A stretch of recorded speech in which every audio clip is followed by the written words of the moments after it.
तर कसं आहे मित्रांनो, आपल्या इथं पडतात 2-3 दिवस खूप पाऊस, त्याच्यामुळे रानाला नव्हता वापसा. आज आलता वापसा, मग काय जोडली फनफळे, निघालो फनफळे मारायला. रानात आल्यावर बघितलं तर रानात पण होता थोडासा चिखल.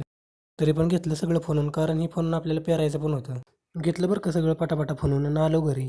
सोडावली फनफळीने घेतलं पेरणी यंत्र जोडायला. जोडलं बरं का पेरणी यंत्र, टाकलं सुपल्याचं पोतं, घेतलं बिन, निघालो पेरायला. मित्रांना म्हणलं चला येऊ लगेच पेरून, तर ती म्हणली चल येऊ आपण लगेच पाहू. आता म्हटलं ह्यांना नाही, ते म्हणलं ह्यांचं पण ऐकलंच पाहिजे.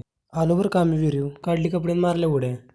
घेतलं बरं का पाटापाटा पाहून, कारण आभाळ पण खूप आलता. आज म्हणलं पिरून झालं पाहिजे. हर्षद भाऊ म्हणलं चालव तुम्ही ट्रॅक्टर, म्हणलं फक्त रानात पोचलो पाहिजे. आलो बरं का आपण रानात, घेतलं सुपला आणि बी टाकून आणि केलं पेराय सुरुवात. हर्षद म्हणला पेर तुम्ही, म्हणलं पेर, पण फक्त सारा नीट काढ, नाही तर तुलाच बोलावणार वाढायला. 2 रानं घेतली बरं का त्याने पेरून, राहिलेलं घेतलं आम्ही पटापटा पेरून आणि काढला ट्रॅक्टर बाहेर. आलो बरं का घरी, बदलले कपडे आणि घेतल्या दोघांना, कारण आपल्याला जायचं होतं ATM मध्ये. आलो बरं का आपण ATM मध्ये आणि गेलो आत. आतमध्ये गेल्यावर बघितलं तर ATM मधलं संपलेलं पैसे. मग काय आलो माघारी. तर मित्रांनो, भेटू आपण पुढच्या ब्लॉगमध्ये.